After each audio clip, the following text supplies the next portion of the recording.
Morning, my fellow zombies. Or should I say, evening, fellow zombies. Sorry.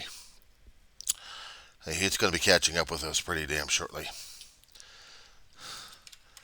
The next several days out here in the Antelope Valley, we're going to be cooking up the real triples at this point, and I may have to limit my communications because of power consumption. So I may not be able to talk with you as much of what's going on. Suffice it to say that the triple degrees are going to be driving everybody else crazy. And unfortunately, some of us have to be going out in this heat to deal with it. I'm not looking forward to it myself. But commodities or precious resources as milk prices are going up, and I must lay in some more supplies for it in a local market. It's almost close to 11 o'clock right now at night, and it's still Monday the 29th of August 2022. Weaver John C. Your zombie out here in Roseman, California, soon to be a pile of goo probably at the end of this month, which will be another day or two. I'll be a pile of goo. I won't be mentally or physically coherent because I'll be dealing with the heat as much as I can and hiding out in one particular room as much as I can and just dealing with that to conserve power as much as I can. This is not going to be the easiest damn thing in the world to deal with, that's for sure. But I've got no other choice. I've got none. Concerning about my own emotional well-being this evening at this point, I woke up after a little bit of an evening nap. That's all I've been doing is taking naps left and right. None of them actually add up to at least 4 or 5 hours, but they try to anyway. If I'm lucky enough to sleep maybe 2 hours at a time, about 3 or 4 times, I may end up with it, but I still need the lengthy 4 to 8 hours if I can get it. And not for longest a while. So here I am to talk. Dealing with a bug war and still dealing with everything else going on right now. It's not going to be the easiest damn thing for me to deal with, but it is going to have to be. Period. I don't know what else to say or do at this point. Okay.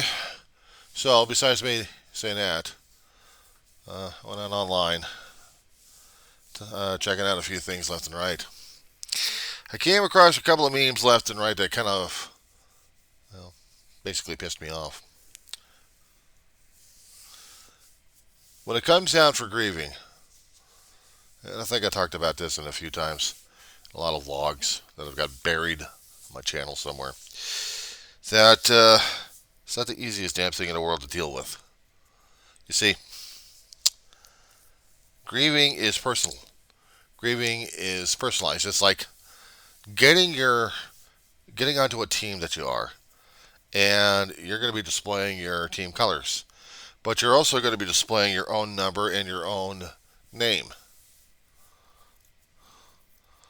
Now, for instance, if I can be a little bit crazy about this one here, when it gets colder, and if it ever gets colder, I have a sweater or a pullover actually, a custom job. I could show the colors of a team. I could put my own numbers on it. I have put my own name on it, and the front of it would be the name of the team I chose. Being a baseball material, it is.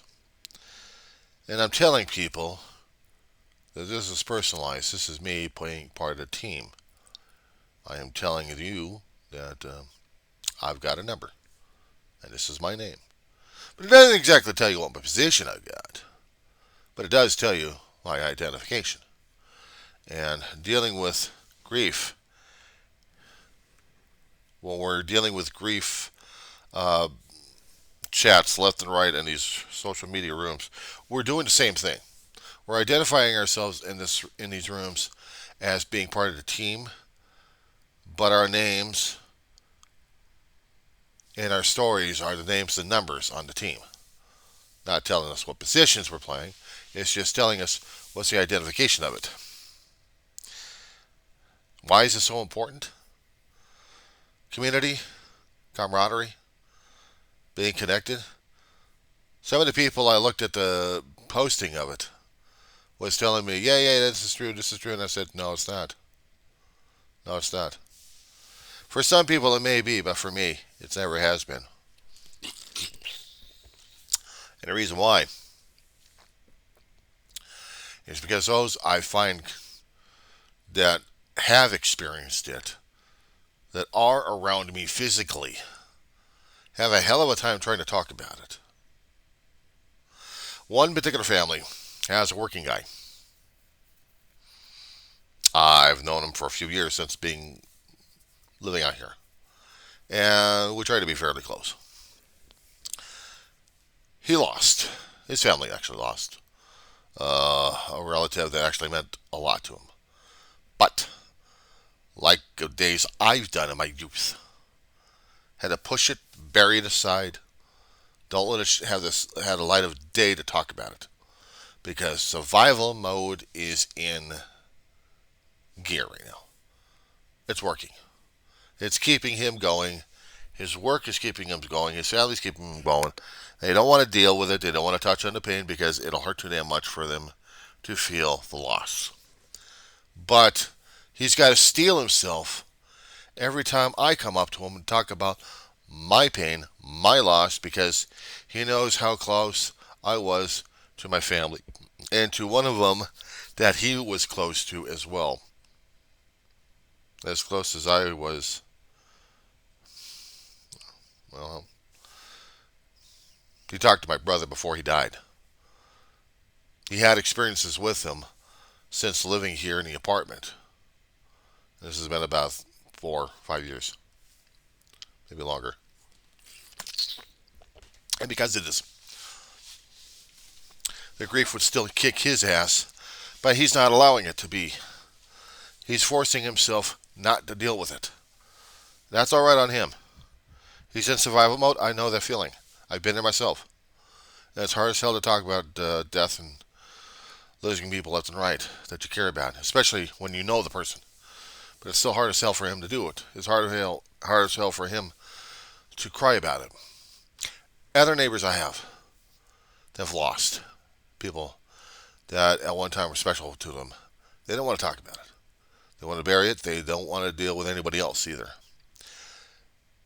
They give you the subtle clues. They give you the subtle hints. Visuals, body language, shifting of positions, conversations shifted, emotional intensity. Once I'm reading these things from the neighbors who are actually experienced that and don't want to talk about it because it's too painful for them to do so. It's like you can't force it down their throat. You can't get that kind of conversation out of them. So when I start hearing or actually reading something that, uh, people want this, it's easy enough to express or whatever kind of things I was coming across. Hold on.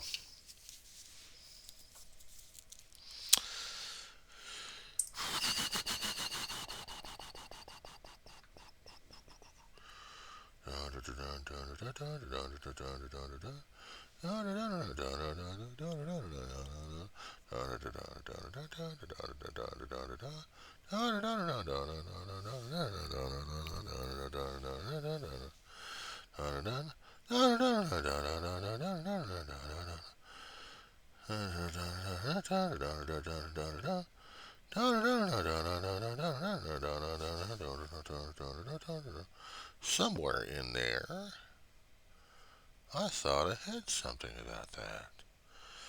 Okay, give me one moment. Well, online research, what the hell?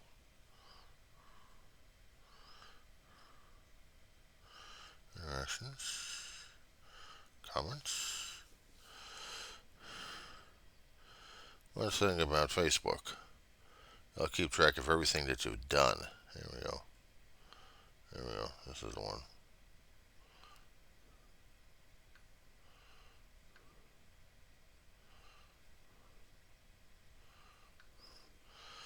Okay, let me see this one.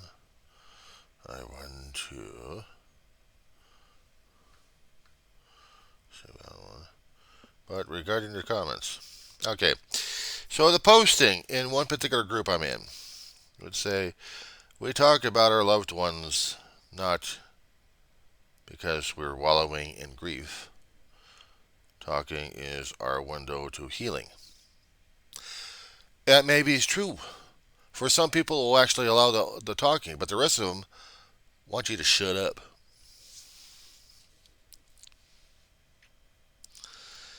And the problem is when I start looking at comments like this that, you know, they think you're wallowing in grief. Well, they don't want to deal with it either. The point I was trying to make on these postings like crazy is grief is not the easiest damn topic to talk about. We could talk about the weather like crazy. We can bitch about that. We can bitch and gripe concerning about politics because our own viewpoints regarding that situation and this, that, and everything else. But grief, the loss of loved ones, the loss of a friend, the loss of family members, whatever kind of ranking they are, whatever that they are at this point over here, it's hard. Hard is the understatement. But we use the term anyway.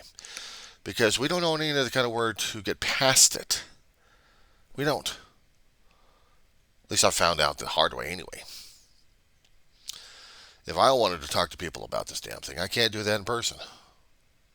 I have to go to a therapist. I have to go to a group counseling because that's the only way to deal with it. At least according to what some people would like me to do. Online and probably in person. Without me going up to them and saying, look, I gotta talk about this damn shit. Talk to the hand! I don't want to deal with it.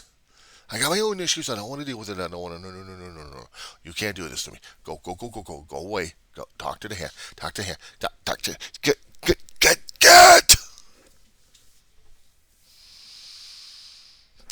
That's how it is.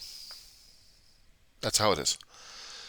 And when I'm running into that kind of situation here, nobody wants to deal with it. Nobody wants to talk about it. Nobody around me. It's too painful for them, or it's too uncomfortable for them. They don't want to deal with it. They've got their own comfort zones. They got their own comfort levels, and they sure as hell don't want me to deal with that kind of pain. They don't want to deal with my pain, period, because it reminds them too much of their own damn situation. So they get pissed off about it. They take it off on you and me and anybody else who's actually pulling up the idea. Why? Experience. Personal experience observed and on record.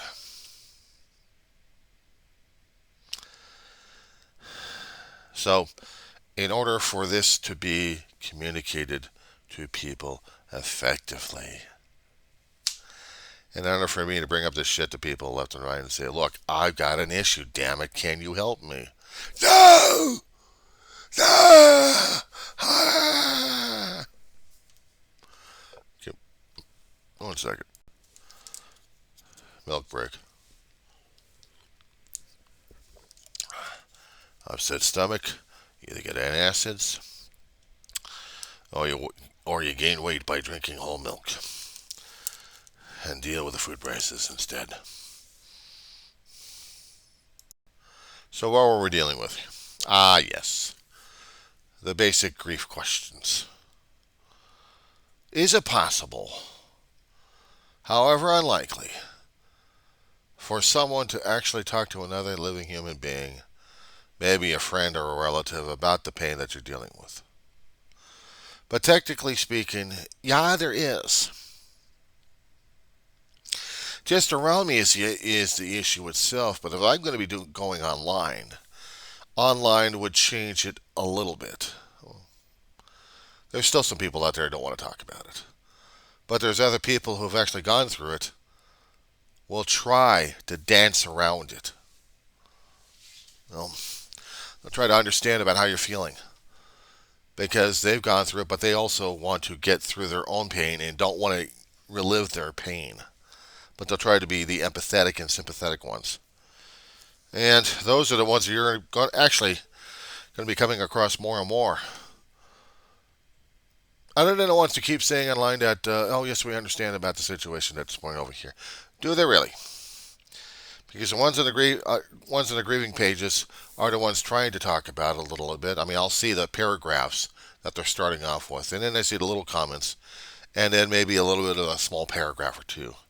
Me, I'm writing a novel on the damn thing. I'm writing an essay. 250 words if I have to.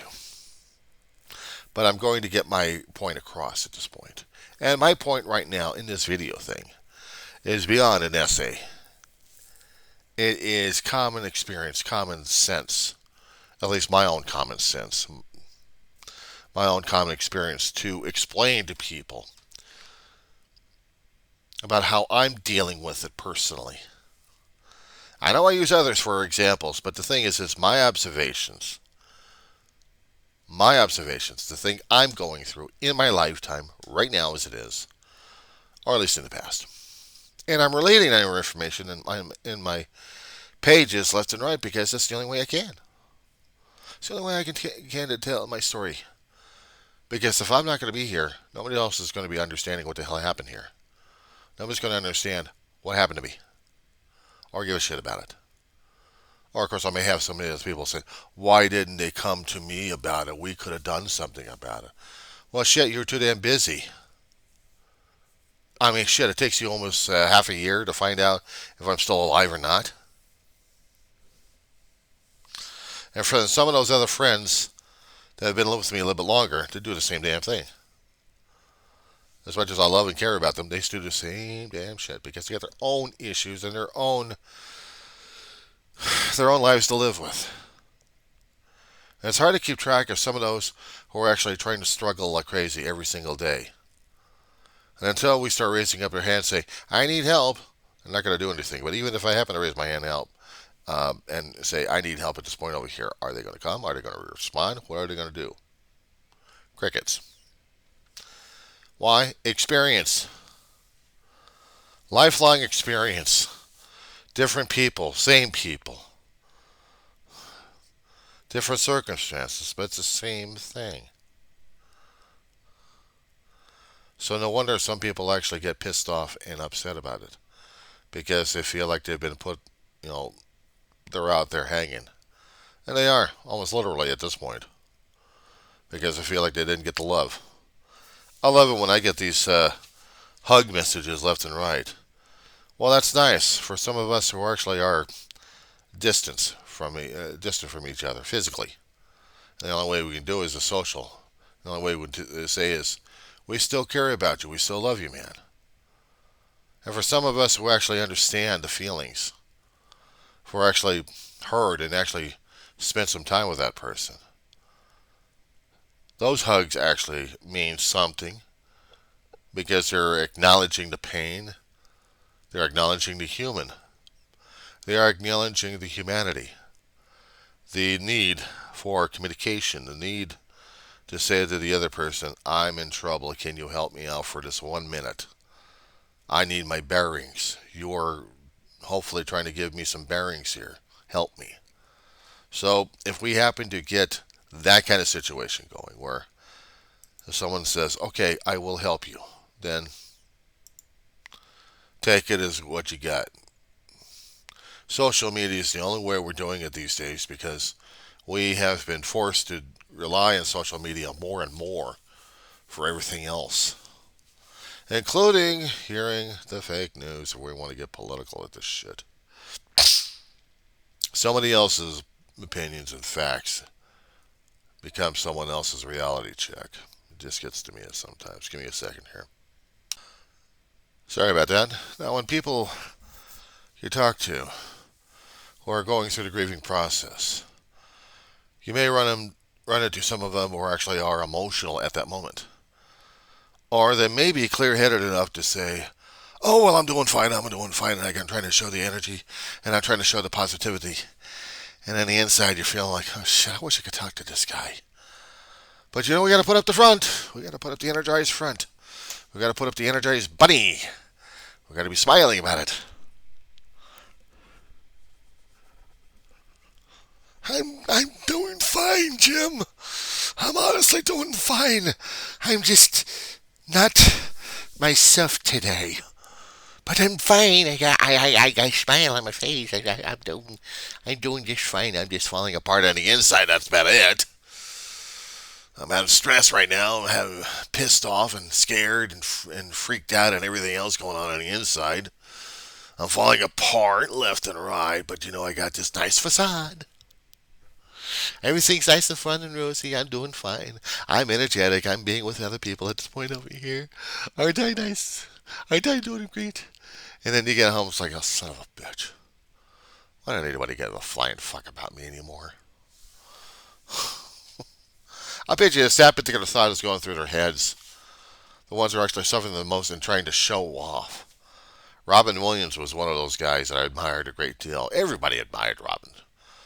But we really didn't know what the hell was going on inside of this guy until we started reading biographies and the things he was trying to tell us one way or another, until we find out the hard way of what the hell he was going through. And then it becomes so damn poignant that it's like, why didn't we know about this further? Because it was hard for him to communicate this. Everybody expected him to be the maniac because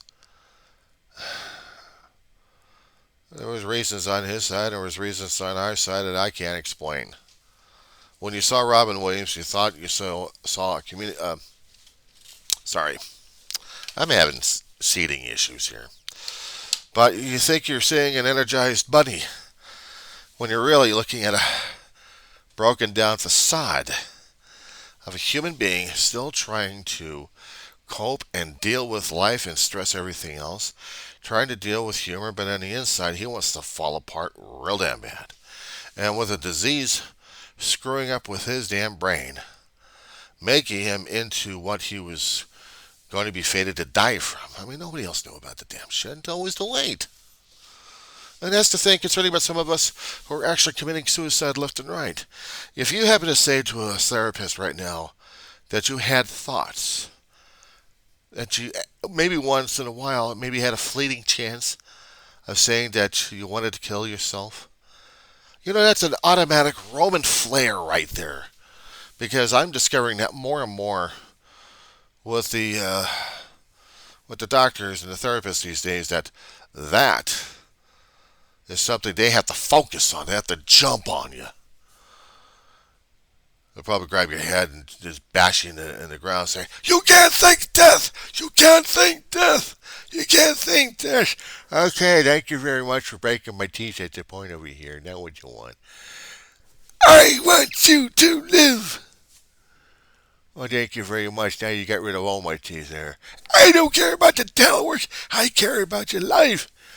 You just scrambled my brains at this point. I got back and neck injuries at this point over here. I got cranium trauma. You just pounded me on the damn table here. What more do you want? You will live. Good night, Gracie. And that's it. That may be a lousy comedic way of looking at it. But it is one example that would probably run into the attitude of it. So hard and focused that they got to make sure that you're not going to commit suicide. It's against the law, but they want to make sure that they're going to be preserving your life by beating the shit out of you, verbally. Guilt trip. Of saying, oh, let's try to be nice about this. Give me my damn baseball bat. We're going to have fun with this head here. Now, I want you to be in this group over here, and if you hear somebody else really wants to kill himself, just beat the shit out of them. Isn't that nice? Of getting that kind of encouragement from a real kind, caring therapist who had turned into a sadistic masochist. He's willing to beat the shit out of you and let you lose your life in the preservation of keeping your life. Isn't that wonderful? But that's how the response is. My intake going through behavioral health right now through my insurance policy. They wanted to make sure that I wasn't going to be committing suicide, or if I actually had the thoughts. Yeah, I did. I did. I'll talk about it. I'll talk about it to people about it. Doing the videos like this, I talk to people, or talk to myself, I talk to a camera about this. Because death by suicide is not funny. Never has been, never will be. We are losing a life, and they want to make sure that people understand that losing a life like this is really lousy. Oh yeah, it's an understatement anyway, but still. Why is it considered lousy? If the person wants to kill himself, they want to kill himself, let him kill himself. Just let him, whatever the reason is that they'll come up with. It basically shows what the formula for being a non-human is, or showing lack of humanity and compassion. And I've come across that one too. But I can also observe other people. I can observe the writings. I'm not an expert, I'm not a guru. I'm not an academia. I don't have any letters. I don't have any doctorates. Nothing. But I am a guy going through a community college, almost about to be graduating within a year or two, and then after that, move on. But I've seen too much, and I'm hearing too much. I'm reading too much. And it gets to me. It gets to me. I mean, it pisses me off. I'm not crying about it unless I know the person. And unless I know of the person. Heard about the person. If I have any connection to this person.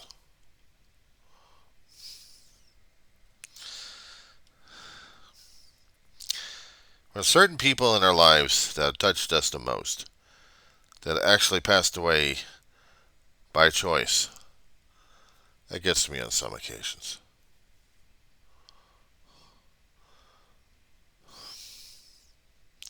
It does get to me. And then I start thinking about my own family. Either by choice or by no choice. How they passed on. The stories I kept telling people and sharing left and right about how my brother and my mother died. A lot of them are on the videos. They're talked about. My mother was a long time sufferer. A long time griever. But she didn't want to be open and honest about it. She didn't want to be open with her family or talk to her family about it. Her own siblings, her own parents and grandparents gone. And she was stuck with her kids. Me and my brother. She wasn't going to hang around. As much as she would like to. Have liked to. But without enough information coming from her, all I have is speculation. Guesswork. From observations of how she was dealing with life and everything else, how some things actually made her happy. But being in her situation over the last few years of her life, it was making her the most miserable person I've ever seen in my life. And there was nothing my brother and I could do about it. She was on her way down the hill. And when she started seeing the parents, when she started seeing her family coming to life, and then an angel finally, that was it. Game over. Time to go. Time to hitch.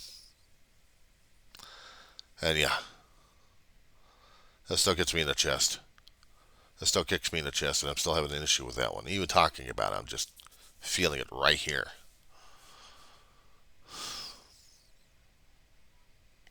The tension, the stress, the fear factor. Without knowing all the damn facts on her side, from her point of view. I can only go by the information I've got, that I observed, that I've seen, that I've experienced. And that's the only thing I've got to relay to people about it. Because we never had a chance to talk about how she felt all her life losing people she loved. We had never had that conversation before. I never even had that conversation with my big brother. And if we tried to, it was too damn difficult for even us to talk about it. Because there's no way for us to talk about it. Me coming up with these musical video tributes about my mother and then my brother had taken a hell of a toll on me at this point over here. That I keep thinking, am I going to be doing one for myself? Am I forecasting my own death at this point? I've really got to be losing it. I really got to be losing it at this point. Because this is crazy shit. This is really crazy shit that I'm talking about, because nobody in their right mind does. Nobody in their right mind does this shit. But I'm doing this. Why? Because nobody else is doing it and I'm doing it. I'm not trying to be number one first. I'm trying to keep my ass and my sanity going. I'm trying to keep the pain out there in front. I'm trying to tell the people, yes, I do have it. Yes, I'm going through it. And yes, I'm experiencing it. But I'm not going to be cowardly about hiding it either. I'm not wearing it as a flag, as saying, I am a griever. No, I am a human being. That's the thing. And a human being will feel pain. A human being will feel grief, will feel the loss, will feel half his soul torn apart, his heart bleeding all over the damn place, that no heart surgery can actually repair. Because the intense of love, intense feelings that we have for that one that just departed, no matter how long ago, it still hurts. It still resonates. And that's what we still have to deal with. That's the thing we constantly force ourselves to deal with. Some of us don't want to. They want to let it go and just pretend. Because they want to get on with their lives. They want everyone else to get on with their lives. They don't want to deal with it. They'll shove you aside. You want to deal with it? Just get away from me. I don't want you to deal with this shit. Just move. I'm going through you. Because I want to go through life at this point over here. I'm determined. Until you've lost. Then what do? Your turn to get shoved aside. Because you didn't show the humanity or compassion that the other person needed at that moment.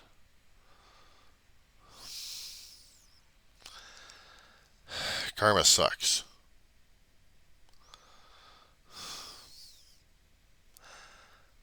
I have to talk about it. I have to pump out the videos. I have to do my audio recordings for my own self, my own sanity, trying to focus things. Unless I'm going to be actually doing a video on this shit, and here we go.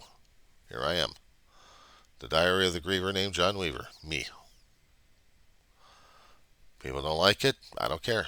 People do like it. Cool. Comment? Please. Don't comment. I'd rather hear the comments. I'd rather read the comments. I'd rather understand if people actually understand what I'm talking about. What the point all of it is. Now, I can keep going over this time and time again, but it's going to be up to the receiver to get the context, get the perspective, try to get some kind of bearing of what this is all talking about. Because this way, we're dealing with our humanity here. We're dealing with the way we can deal with life and how we're dealing with death. There were quotes in different shows and different movies that we use to describe these kind of things. How we deal with death is important. How we deal with life. Yeah, I'm quoting Star Trek II, Wrath of Khan on this one. Captain Kirk telling Saavik, and then his own son, Merritt Bucktrick, who played David, telling Kirk the same way. When Kirk was mourning his best friend in the world, his brother, Spock. And believe me, this movie really got to me when I watched it because it just tore my ass apart on this one. I saw Spock die in the Star Trek 3. I saw the Enterprise die. I never watched them every once in a great while, but they still hurt like a son of a bitch. Because it has to deal with life, it has to deal with death, and it has to deal with life again. That's basic. That's basically it. Kirk is just mourning like crazy, and he's in shock and despair. He's going through the process. And he's hearing his son saying the same damn thing, and he's like trying to be a smartass about the damn thing. But he can't be a smartass because he's also talking in anger sometimes in a response. Kirk will say it would be just words, but good words. Maybe you should hear them.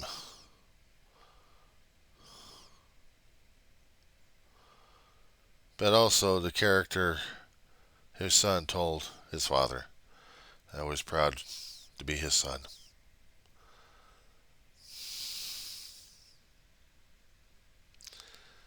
It's moments like those that I can remember that are my emotional triggers that would cause the grieving and crying to happen. You see a favorite character die,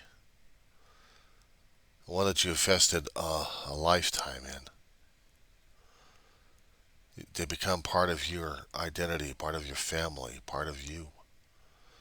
And you see that person die. And if they happen to do the death scene very well in this one, very lengthy, the shock and awe just nails your ass. When Star Trek 2 came out, and it was being shown to very select people out there, very selected audience, to gauge their reaction on it. There was two versions of it. One where Spock lived, but the other one where Spock died.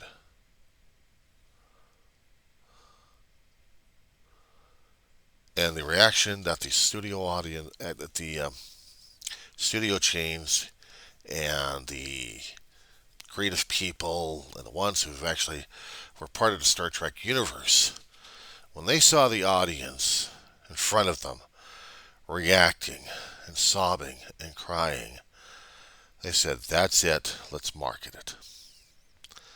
So they marketed the grief and they marketed the pain, and then they came up with Star Trek 3 of bringing him back from the grave, but at the expense of the Enterprise. And for some of us Star Trek fans who grew up watching the original shows over and over again in the animation show and reading with the books and everything else regarding it, we made it into beyond a lexicon. It was part of our cultural identity. It was part of our own identity. Me too. And when I saw Spock dying, I was dying on the inside. I was dying on the inside because I was seeing this. I was seeing a character I grew up with and valued a great deal as to be a brother or something like that, or maybe a commanding officer if I was in Starfleet, and I seen Spock die. It was the hardest damn thing for me to see this. And my brother could not console me. There was other fans around me crying their eyeballs out because we just witnessed Spock dead. And we barely watched what happened afterwards. I had to go see it in the movie theaters, but then I waited for cable to come out and then the VHS tape. So maybe I'd get a chance to see it and understand. And it still hurt like hell. Seeing Star Trek 3 hurt like hell. After that, I was still jaundiced. Even though they brought Spock back to life. It still didn't take away the pain or grief. I still had to live through it.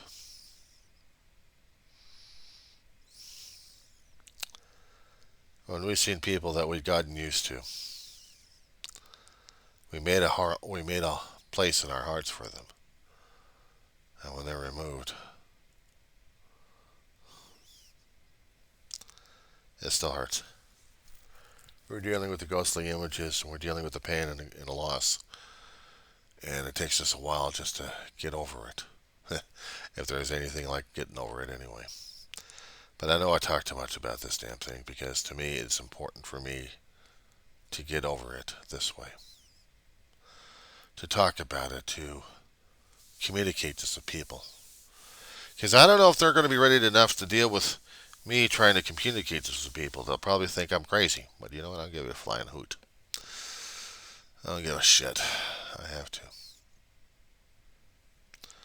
Because this is how you deal with grieving. This is how you deal with the loss. This is how you deal with it. You talk about it. And you talk about it. And you talk. And then you talk. And then you keep talk until next time when I'm going to bore the living crap out of you to talk at you later because I'm hitting the sack.